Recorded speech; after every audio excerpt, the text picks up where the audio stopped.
All right.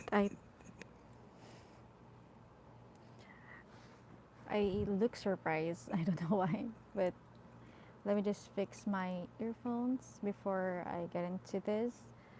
I was looking for my schedule for live earlier, and I think I've changed the settings. I had to like rush and choose the streaming now. Yeah. Excuse my comforter comforter over here. All right. So this is another session for again. Sorry about that. All right, so welcome everyone to another episode of Talk Your Thought. And this is the Read With Me series. I'm going to continue making live podcast or video podcast of this because I wanted to continue. I want to finish this before the end of the year. And also, I want to create the episode for my podcast where I will be discussing just basically everything. So, my aim for tonight is to read until hopefully the 26th. But if I can't do it, then we'll just continue on tomorrow. Yeah. So this is my other side of the bed. So I'm looking for like a better um, lighting. I hope this is better.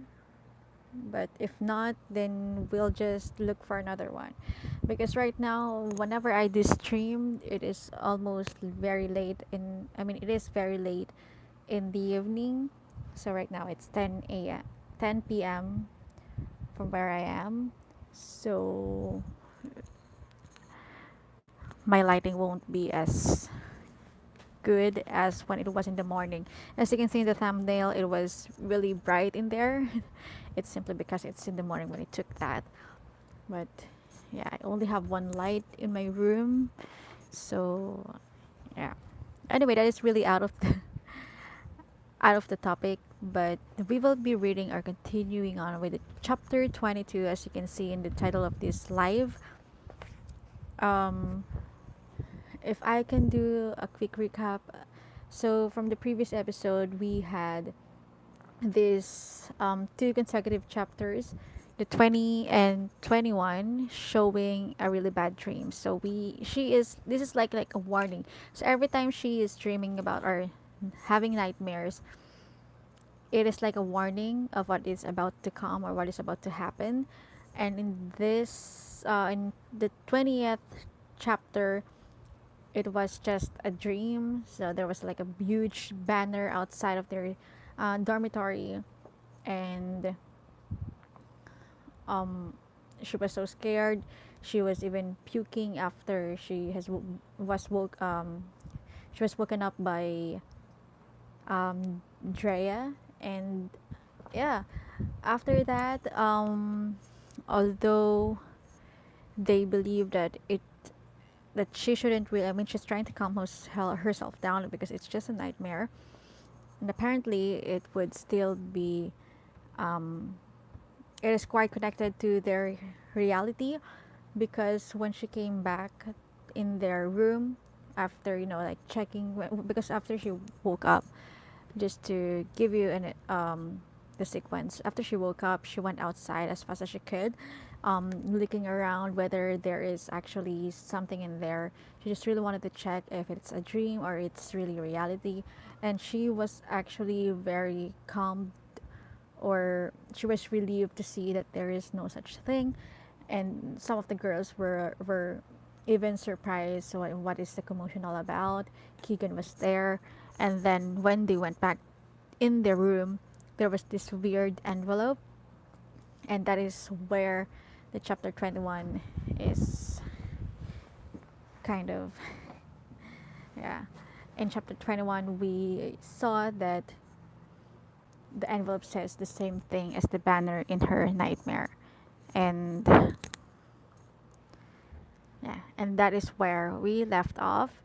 This is chapter 22. Hopefully this is going to be about Jacob wanted to tell her. My chest feels like it's about to cave, as if my whole car might collapse in just one breath. Drea pats my back, whispering over and over again how everything will be okay. We'll deal, Amber says.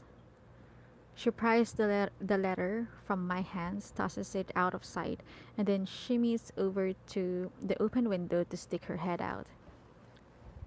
I don't see anything. She closes it back up and locks it. Why wasn't it locked in the first place? I ask. I'm pretty sure it was, Amber says. Not like that it matters. If someone wants to get in, they will. Maybe they didn't break in through the window, Drea says. Maybe it was somebody who lives here. I didn't lock the door on the way out. Well then, why was the window open? Amber asks. It wasn't open before. It doesn't make sense, I say. It doesn't make sense that someone would be keeping such close tabs on us that they would know it the moment we all stepped out of the room. That they would be able to open the window, climb in, leave stuff, and then climb out before any of us came back. Plus, how would whoever it is know which bed is mine? I don't know, Stacy, Amber says, glancing toward the night table.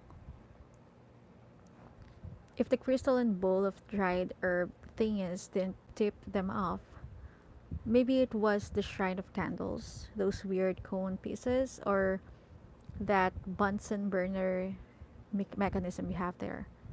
The cone pieces are incense, I say, and that's a clay burner for lighting them. I see a serious must have, Amber says. Okay, so maybe it isn't so hard to tell which bed is mine. Well, there is certainly no mistaking which bed is mine. Amber grabs the bright pink boa hanging from her headboard. She drapes it over her shoulders and then turns to gaze over Drea's bed. Your bed is looking a bit stark lately, Dre.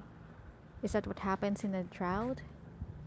Better a drought than your monsoon of a reputation, Drea says. Can we just stop with the jokes for 5 minutes? I ask. Who's joking? Amber asks. That's not Mars' voice on tape, is it? Drea asks, deciding to ignore Amber. I shake my head.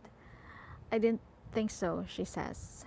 It sounds too much like an actual recording.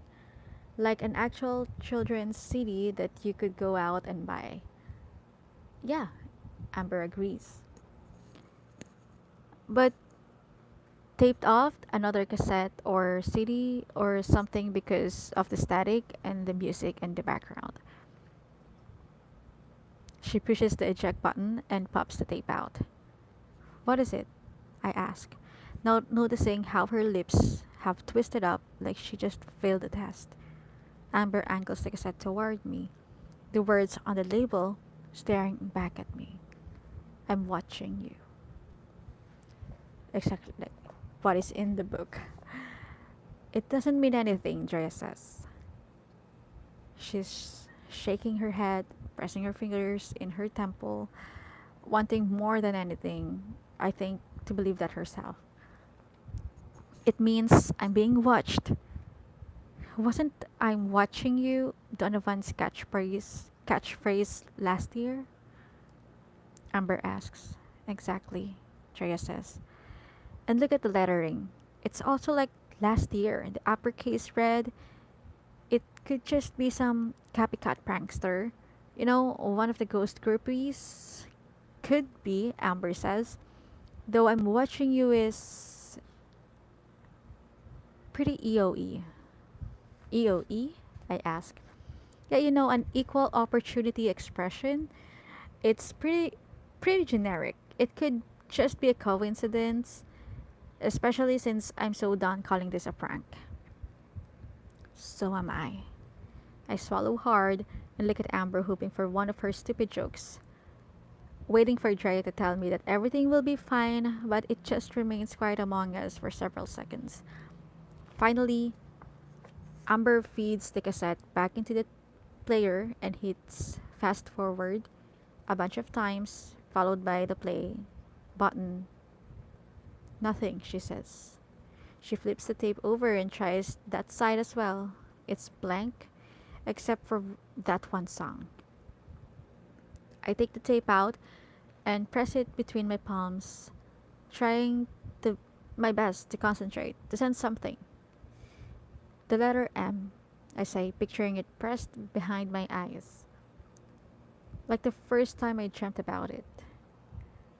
Now, would that be M for Mara or M for murder? Amber asks. Or maybe it's M for Miss Merrimack song? She over enunciates the miss on the title. I'm a wee bit drained of all this rainy day clue stuff, Stacy. What are you talking about? Your insights, she says. They're all foggy. This isn't exactly easy for me. It isn't easy for any of us, Treya says. I know, I say, draping my arm around Treya, noticing how watery her eyes look. She wipes the tears that dribble from the corners of her eyes and takes a deep breath. I'm okay. Are you sure? I ask. Maybe Amber and I should talk about this someplace else.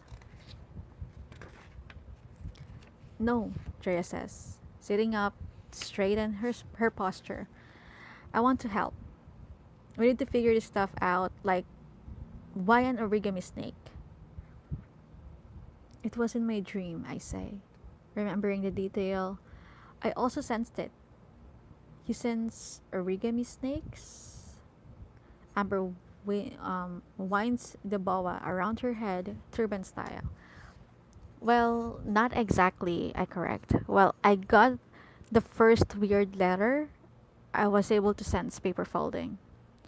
Are you sure it wasn't paper rolling? Amber asks. Hilarious, I say. Yeah, but why a snake? Drea asks, ignoring Amber. Why not a rat or a goat? And why that Miss Merrimack song? That's easy, Amber says, because when Stacy fell asleep in yoga class, she started singing some twisted version of it. And now I have everyone singing that stupid little tune at me, I say. That and throwing barf bags in my path? Mortifying, Amber says. Were you dreaming about Mari this time as well? Drea asks. No, I say.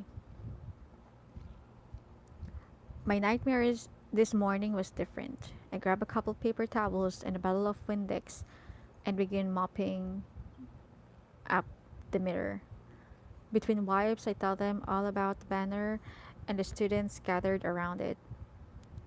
And then segue into the little run-in where the guy from the woods. I tell them how he was the one who sent me that email and broke into the boiler room. He's also the one who handed me the origami snake in my dream, I say. He wants me to meet him later. We're so there, Amber declares. What time? No, I say. I think I should go alone. He wants to talk to me alone. Are you crazy? Drea asks. No one's going anywhere alone, Amber says. Not for a good 2 weeks. No, I say, scavenging through my spell drawer for a bottle of cinnamon oil. I'll be fine. I dab my finger with a bit of an oil and then touch all four corners of the mirror to help restore positive energy. Plus, I continue, he'll know if you guys are with me. He's obviously watching me. Wait, Drea says. Is he the one who's sending you all this stuff? Obviously, Amber says. The guy's a total psycho. Actually, I don't know who his stuff is from. I need to talk to him about that. But I'm thinking it's from someone else. Why? Amber asks, fake smoking one of the feathers from her boa. I glance back at the crystal on my night table. wondering if I should explain about its healing qualities, how the person who gave it to me couldn't possibly be the same person who sent me something so menacing. But then I changed my mind, considering how ridiculous the words sound in my head, how difficult it would be to try and explain such a theory. How ridiculous it would be to try and explain such a theory when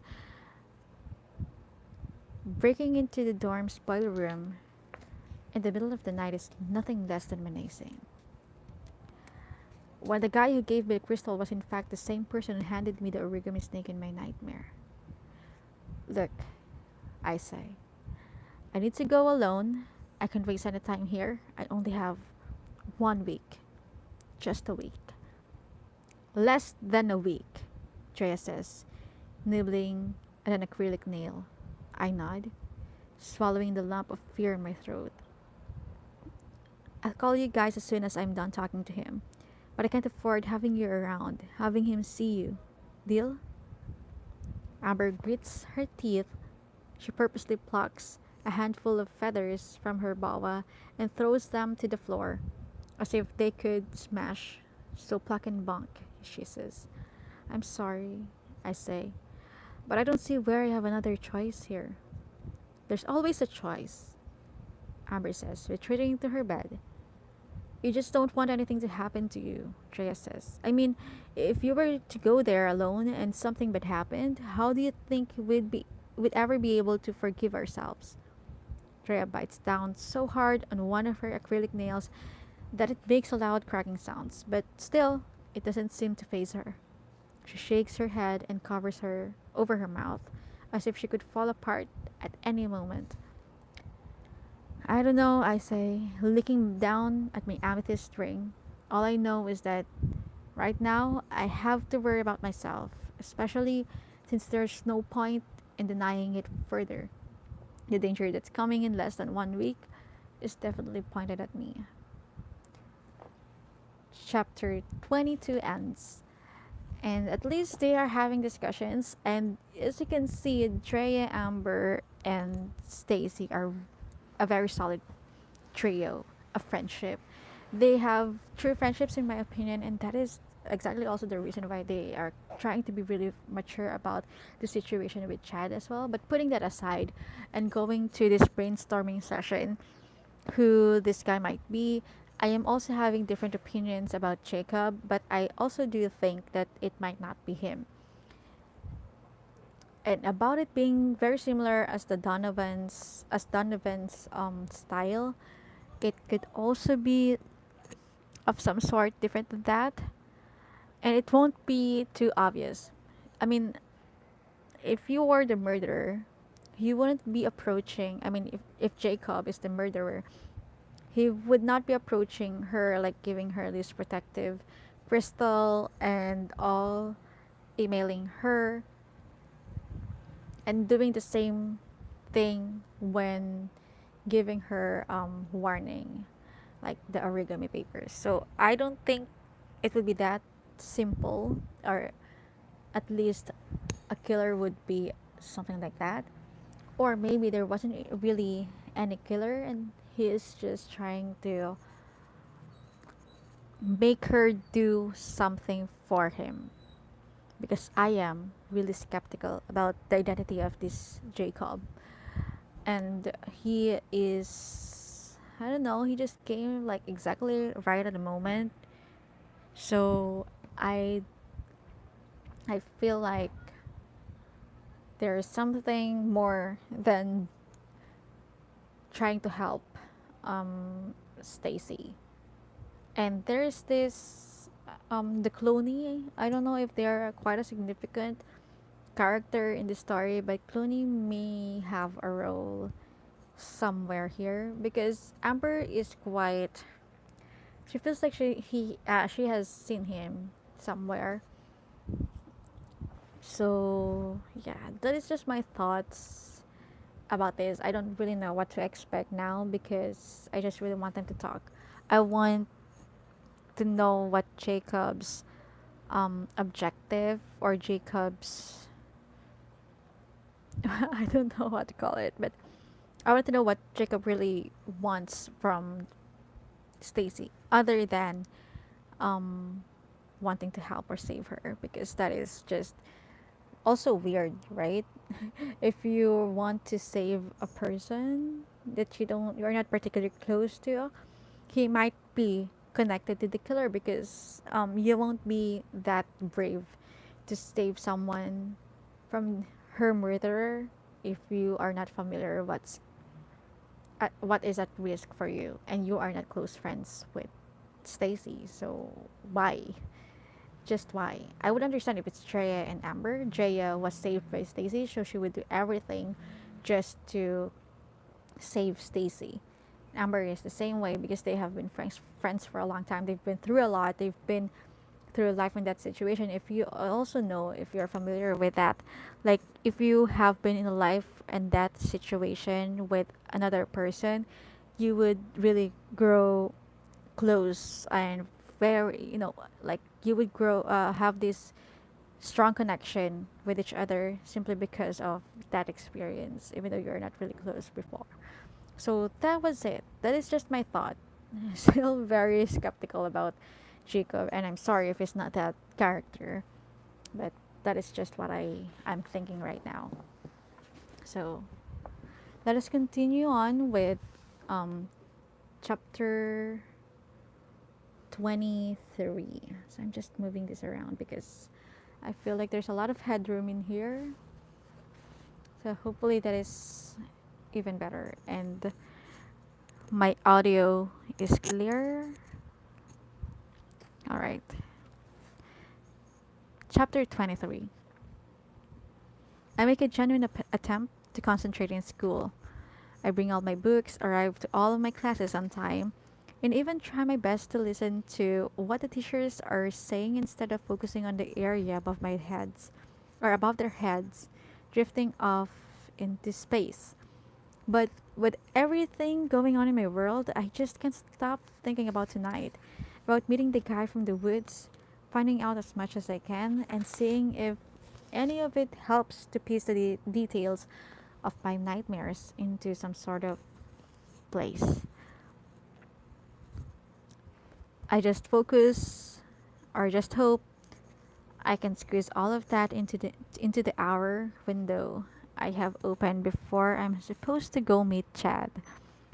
I would postpone our date for tonight, even move it back a half hour or so, but with all the negative energy stacked up between us lately, I've decided we can't afford to put off our much needed alone time for even 5 misty minutes.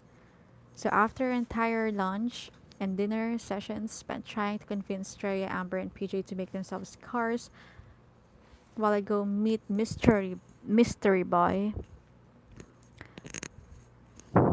I'm thinking things are pretty much a go. That is until the dinner conversation takes an unexpected turn. Are you at least going to tell Chad you're going? Treya asks. I hadn't exactly planned on it, I say. I think he should know, Treya says. I could tell him, PJ says. I've been known to swing by the hockey rink during practice, to offer the boys a pointer or two. Let's face it, Amber says. You don't exactly have much of a pointer to offer. Amber raises her pinky finger at him, wiggling it slightly as she sips from her juice bags. PJ fork flings a glove of mashed potatoes in retaliation, but instead of hitting her, it hits Donna Tilling sitting at the empty table behind ours. She turns to us, and dark circle under her eyes highlighted by the blush color of her skin. Oh, sorry, PJ says, lowering his fork. Bad aim. Donna's lips part, chalky white lips with dot of red where they've obviously been bleeding. She nods slightly, her gaze dropping toward the floor, and then she turns around to resume her dinner. Freak show, Amber mouths. No, I whisper, remembering how Donna made an appearance in my nightmare last night. It's kind of sad The way she's changed so much. I agree with Amber. PJ whispers. It's total freak show. I mean, yeah, your best friend croaks. It sucks, go cheese big time. But why should that make you turn into some zombie girl? Life goes on, you know what I mean? Have you ever had a best friend die? I hiss. He shakes his head. Well, come talk to me when you do. The table goes library silent. What time are you supposed to meet him tonight? Amber asks after a weighty pause. 8. And like I said, I'm not telling anyone about it. End of story. Except for us. Amber corrects. I think Chad would want to know, Drea says. I disagree. How could you say that? Drea asks. He cares about you. I know he does, and yeah, I think in theory he'd want to know if I was in any kind of danger. You think? Okay, I know. But I also know he'd think something like this was someone's idea of a joke. That I should tell the administration or campus police about what's been happening and that Veronica Lehman's appearances in my dreams only cement the fact that I'm post traumatic stressing after the last year. Maybe you're not giving him enough credit, Drea says. You're not going to tell him, I say. What if he calls? She asks. He won't, I say. He'll be at practice until he comes to pick me up. But what if, she asks, and you aren't back yet? Tell him I just step out for a second. Drea shakes her head to show how her disapproval and resumes pushing her food around the plate. I hate asking her to lie for me, but I'd hate it more if Chad and I get into another fight. That ends. Chapter 23. Nothing really much to talk about. It's just that um it's maybe this is really more about like how Chad is becoming an outsider because of his reactions to Stacy.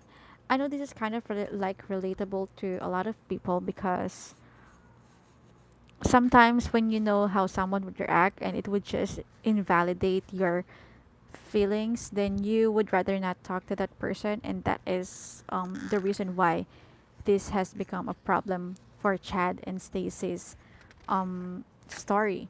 And so, as much as Drea is quite willing for, um, I mean, Drea really wanted to tell Stacy about all of this.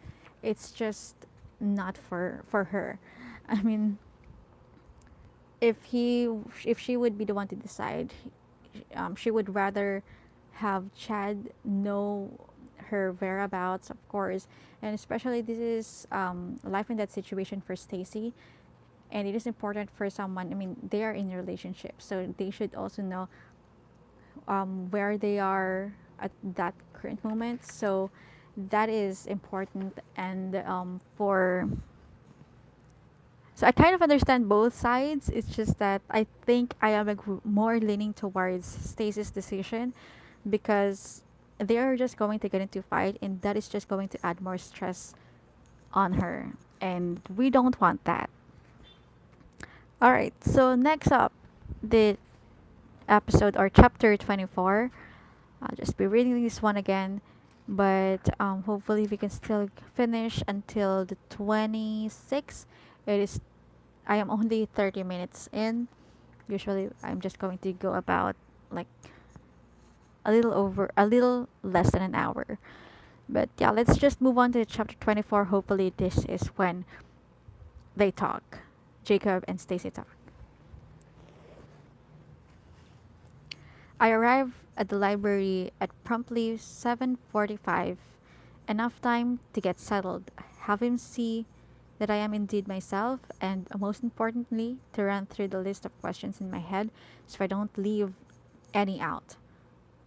I'm hoping this won't take too long since I'm still supposed to be meeting Chad at 9 back at the dorm. Just in case, I've stocked Drea up with more of my lies. If Chad arrives to pick me up before I get back, she's going to tell him that I'm finishing up the last minute group project in the library and will be back ASAP. I close the study room door behind me and take a seat at the table to wait. The crystal cluster rock rests in my pocket. I take it out and focus on the broken edges, now healed over with smooth slabs of glass like crystal. I wonder how long the healing process took and what inspired the transformation, why it didn't instead break up into a million tiny fragments.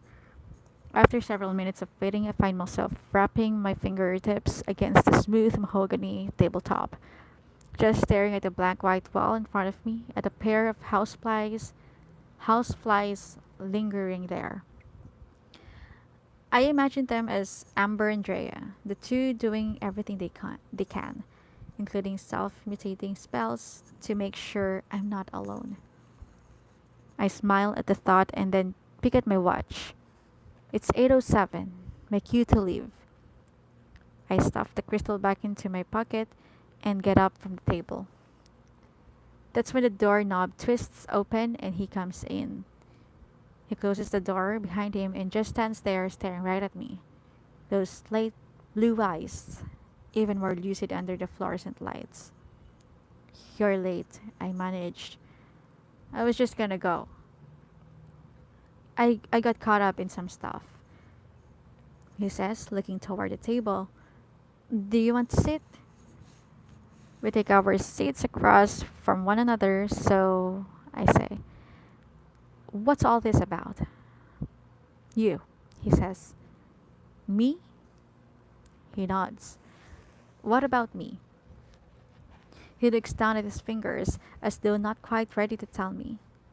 His hands are bony but strong, the individual muscles outlined in smooth olive skin. It's kind of hard to say, he begins, since we barely even know each other.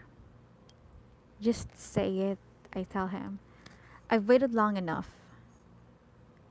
Could we maybe just talk a bit first? He asked. Get to know each other a little? You don't even know what my name is, do you? What's your name? I ask. Jacob. Okay then, Jacob, what do you have to tell me? Were you maybe wondering what I was doing in the woods last night?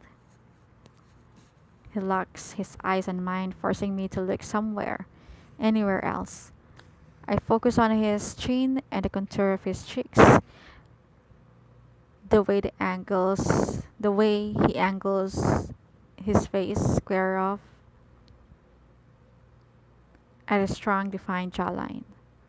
Maybe a little, I say, looking away entirely. Maybe you already know. He scoots in closer, enabling me to smell him. He smells like wheatgrass and candle wax. Are you going to tell me?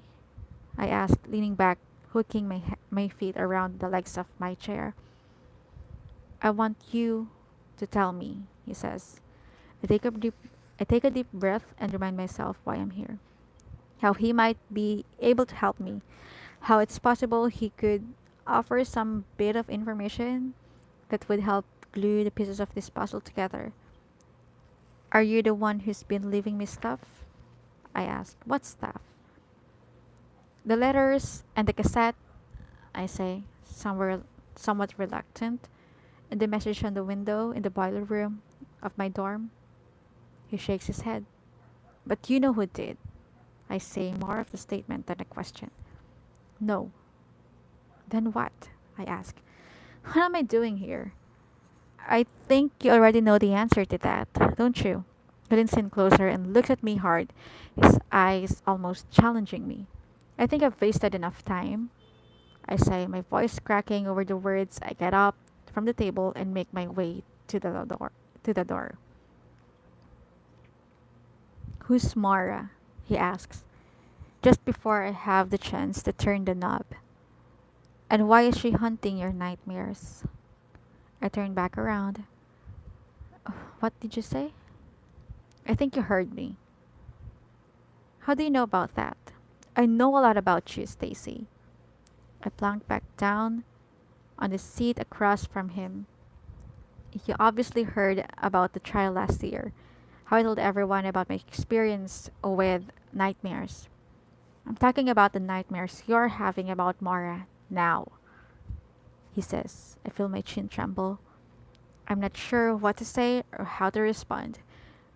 You're having nightmares about Veronica Lehman as well, he continues. You're scared you'll end up just like her. That's why you dream about her, you know? She represents death for you. How does he know these things? Did Amber or Drea let it leak out? Or did PJ?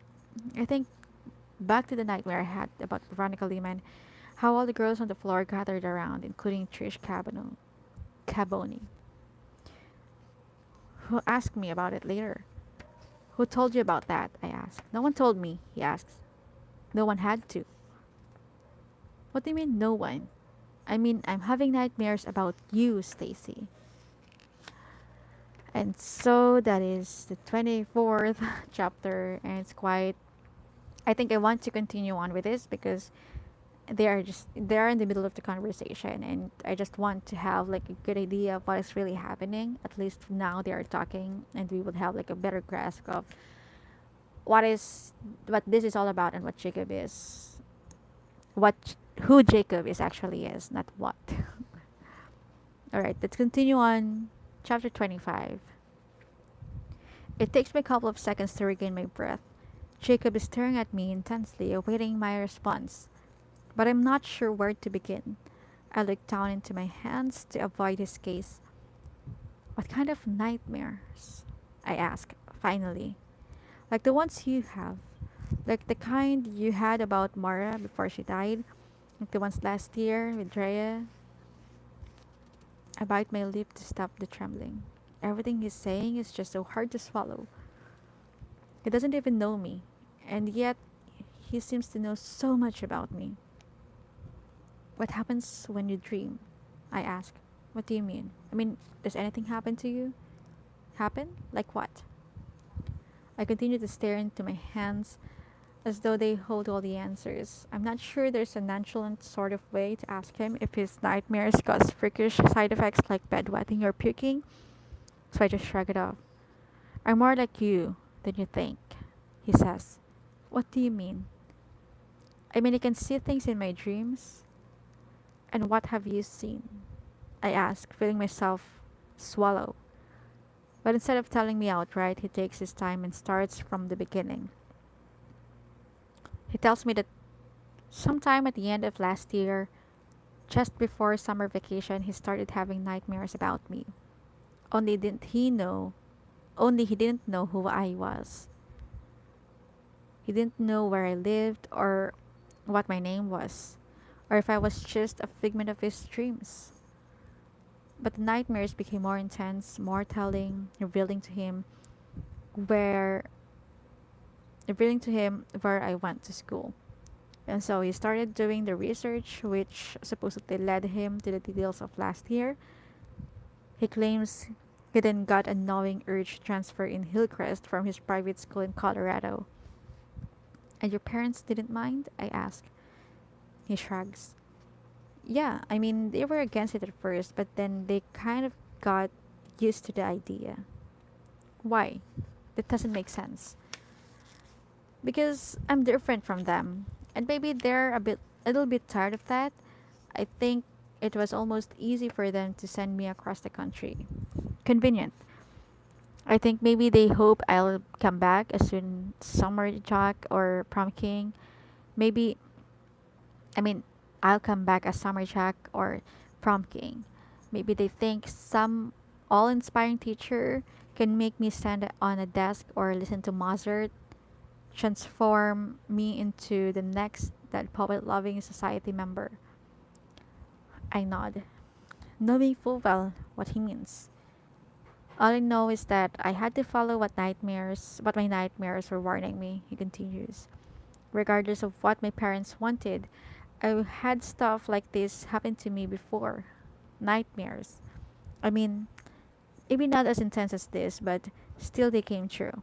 I just wouldn't have been able to forgive myself if something happened to you, and I did nothing to try and stop it. Even though I didn't know who you were, I know it sounds crazy, but I had to do something. I had to try and find you. It's quiet. It's quiet between us for several moments. It's all I do to remain seated. Do not topple off my chair or go running out of the room. It just doesn't make sense. How we could be so similar.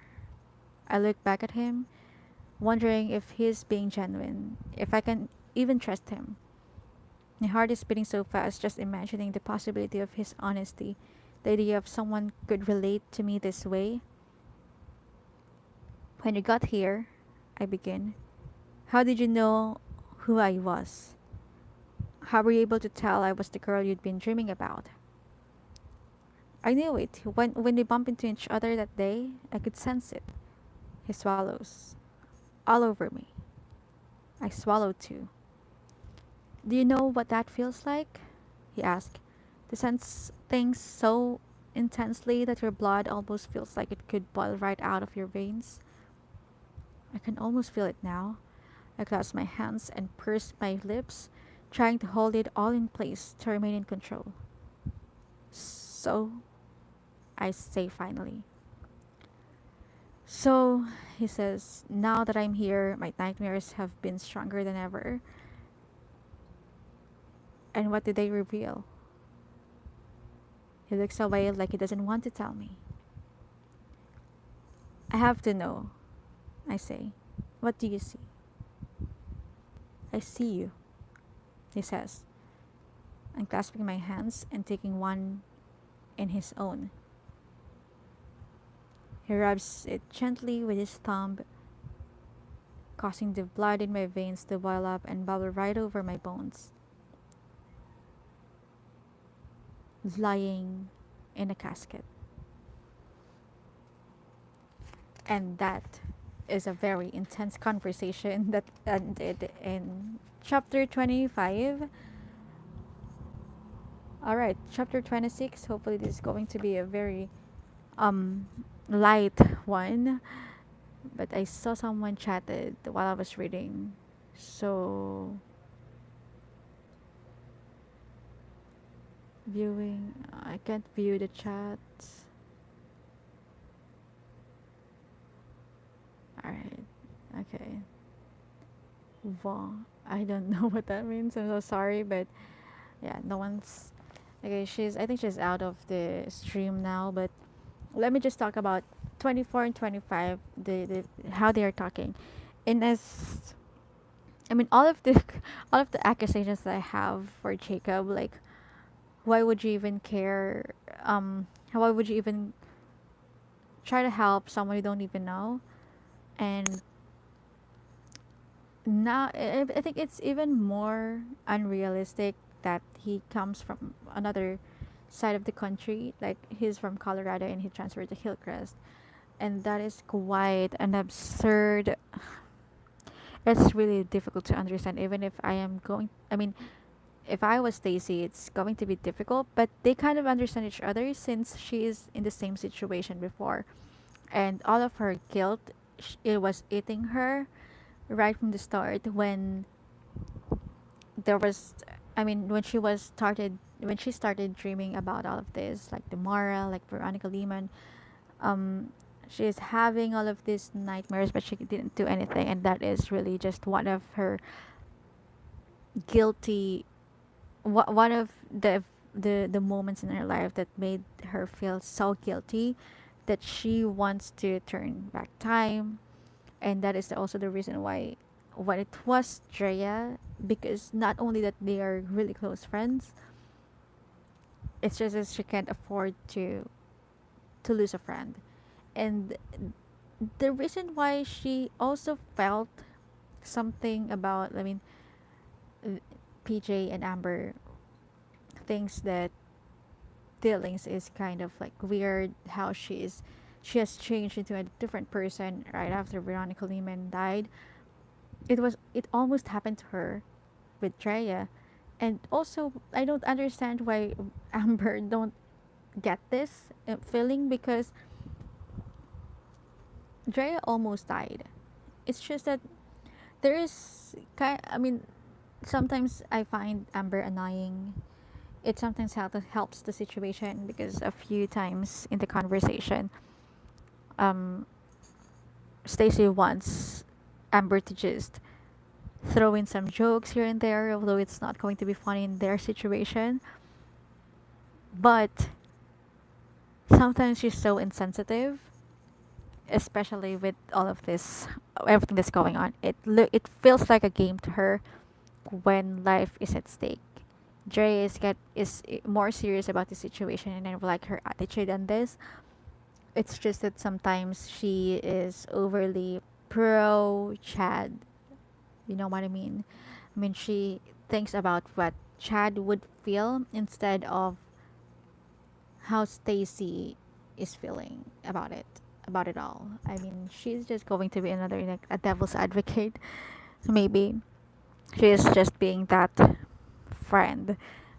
But in terms of, I mean, with all of this being said, although it won't make sense to normal, ordinary people, and even to myself, even until now, I don't understand how Jacob would take that risk to go to another part of the country without anyone knowing in there, and looking for that person just to warn her and even to save her.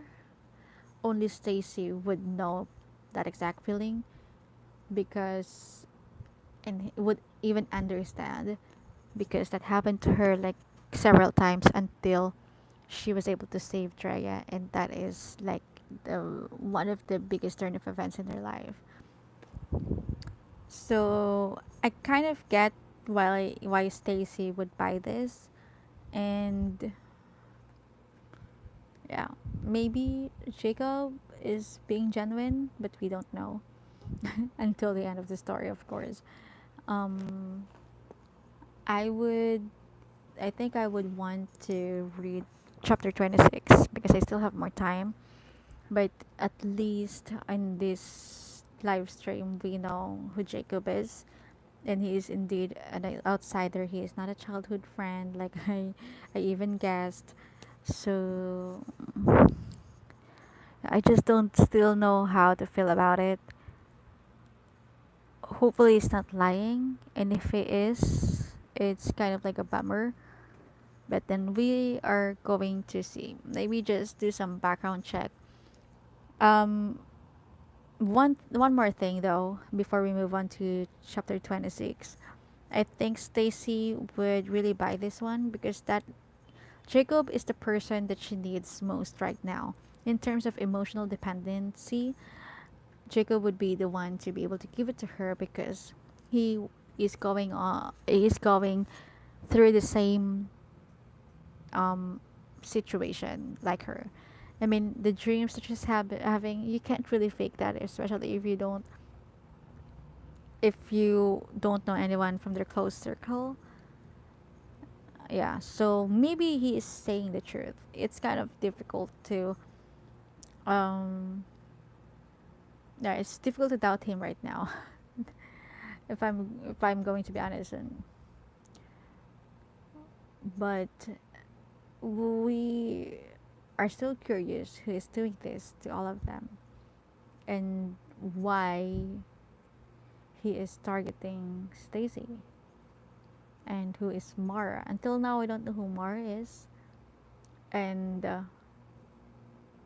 he is just asking. I mean, he is asking her about her dreams, and she is also trying to ask him about her dreams, which is so difficult, because maybe he needs to be the one who she, you know, brainstorm with, because he doesn't know about who this person are. He doesn't know who this person are in his dreams, and only Stacy knows. But in a third person point of view, maybe, yeah, it's kind of like difficult for for both of them. We don't know. We don't know because I don't. He doesn't even know what he. I mean, he doesn't know what she meant when she asks what is happening to him after having dreams. Is it because it's too personal, or it's because he's faking it? I am just really trying to make this sound as if it is Jacob's fault. I mean that it is really Jacob to start with. But yeah, if not, then it's a good thing. But if he is, like, yeah, you are a good liar. But anyway, let's just move on to episode 26 so that I we can finally wrap this chapter up, and this is going to be uploaded in the Talk Your Thought with all of the thoughts and the summary of the story. Chapter 26. Before we say our goodbyes, Jacob scribbles his number on a slip of paper and tells me to call him if I need anything. But what I really need right now is to call Drea and Amber, to tell them I'm okay. I rush down to the phone in the lobby. Where have you been? Drea asks. What do you mean? I've been in the library. I called the library. I had you paged. I didn't hear my any page, I say. Me and Amber have been completely freaked, she says. Amber nabbed PJ from his room. They're on their way to the library now to look for you. I'm fine, I say. So you met him? Drea says. He was there. He was there? Yeah, and we should talk about it. But later, not here. I glance around the lobby. There is a spluttering of students checking out books at the front desk and hanging out by the door. Chad came by around 9:15 to pick you up, Drea says. I look at the clock. It's 9:20. Oh my god, I say. Was he mad? What did you tell him? He was more frustrated than mad, she says. He waited for like half an hour, but then he took off. I told him you were working on a group project, but I'm not sure he bought it. I should call him now, I say. I look toward the door just as Amber and PJ bust in. Oh my god, Amber says, a big fat salami stick tucked under her arm. Thank God you're alive, or you're okay. I was totally waking. What is that? I ask, pointing at the 2 foot long stalk of cured meat. My weapon, she says, battering up as though at home plate.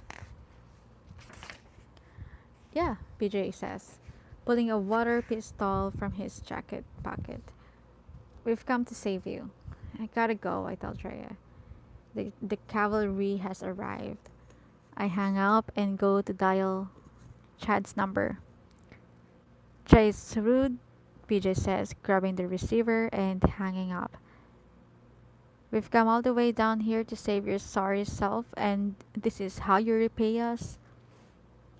Making phone calls on our time? He squirts a couple times into his mouth with the water pistol, a bluish green liquid. We should go, I say.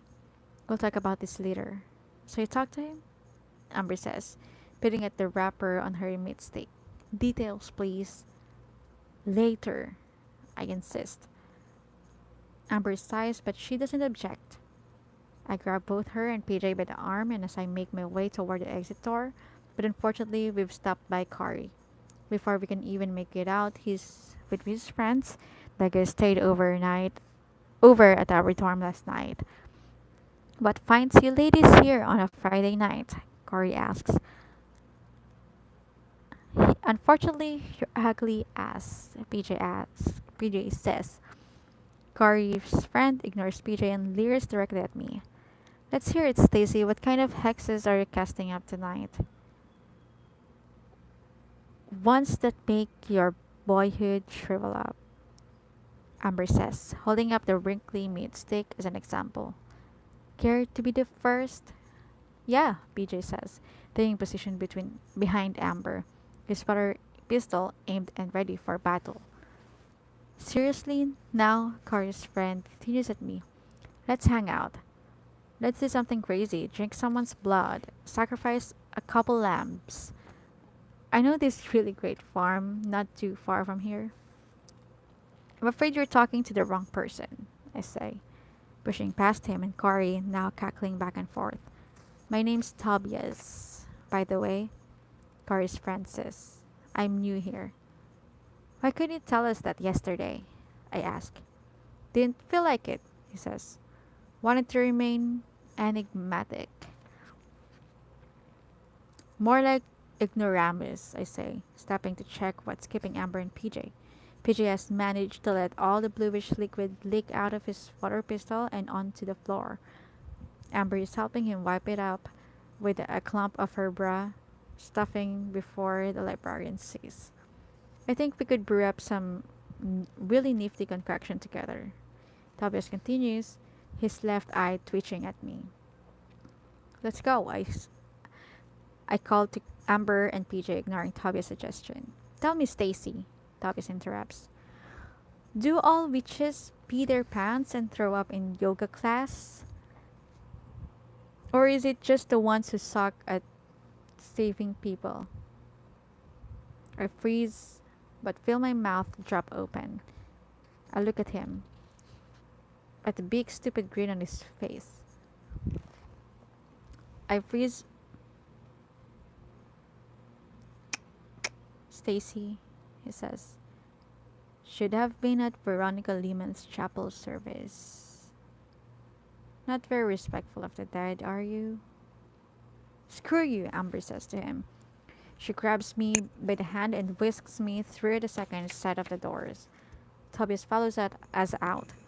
I'm only looking out for Veronica's best interest, Stacy, and she wants you gone. What are you talking about? Amber turns to him. We've talked to her. Must have been a pretty one-sided conversation, Amber says. In case you've forgotten, the girl is dead. We've talked to her spirit. Gary calls after us as we walk away. And she's mad as hell. And that is going to be the end. This is the last chapter I'm going to be reading tonight. And I think it might be Tobias now. as as we have also as we have guessed earlier on, um the colony or the ones with Cory is kind of like suspicious in a way, and they're quite surprised that Cloney is together with Trish Caboni. It seems like it's going to be I mean, it's like a mismatch in my opinion as the way they reacted to it. So I think he's using her to get into the girls' dorm, slipped over, and put that scary note and tape on the room of Stacy. I mean, in the room of Stacy, Drea, and Amber. Well, Amber was the one who's very um, aggressive.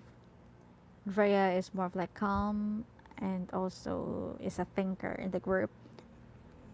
So I think, yeah, I mean, it's at some point in this, I love Amber in this scenario because Tapia is really becoming like an asshole in this chapter. He says his name. It's letter T. We don't have any letter T in the dream of Stacy, right? But still, Corey mentioned that. I mean, Corey was with them during the computer. I mean, I think that is. I mean, okay, everything is like I'm trying to solve this myself before I even get to finish the chapter, the novel, and now all of these things is like all over my head. So first off, let's talk about Corey so that I don't get all over the place.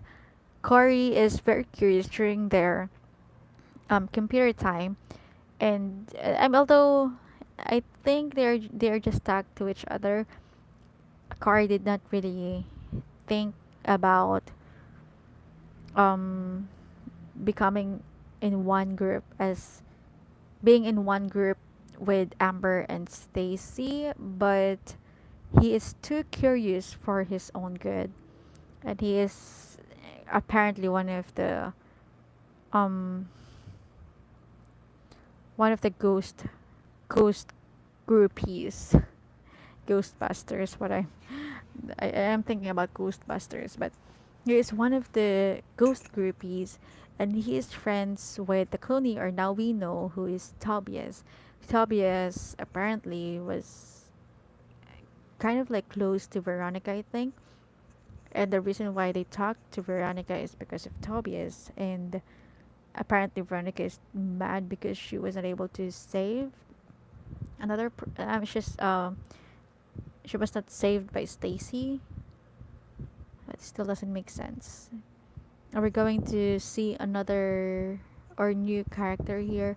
But I think it's already Tobias, or someone fades. I mean, who would help them talk to the spirit of Veronica if ever that is really true? I mean, other than Stacy, who was the one who knows how to talk to spirits, maybe, or knows how to do spells? If I'm going back to my theory about Jacob being a part of this, then it makes sense because Jacob doesn't know what Stacy is talking about when she asks what happens to him after the nightmares. And so that is the reason why also Tobias was asking if all witches are actually bedwetting and puking at yoga's class, because that is not happening to Jacob. I'm just overthinking. I'm just really pushing this theory that Jacob is somewhat behind all of this, but yeah, I'm sorry if that is also sort of like messed up to think about that. Who is just very genuinely trying to help. But we are going to know all of those things after we finish the novel. I mean, towards the end of the novel, of course, because we need to have like all of this wrap up and all. But we are going to know all of these questions, and we would stop guessing after we have finished this. And for now, let us just end this live with that note, with a very, at least, suspenseful and juicy chapters that we have read tonight in the Read With Me series of Violets for Magic by Laurie Faris Talares, and I will be hearing all of you all of you all. I'll be hearing all of you again next time. Bye.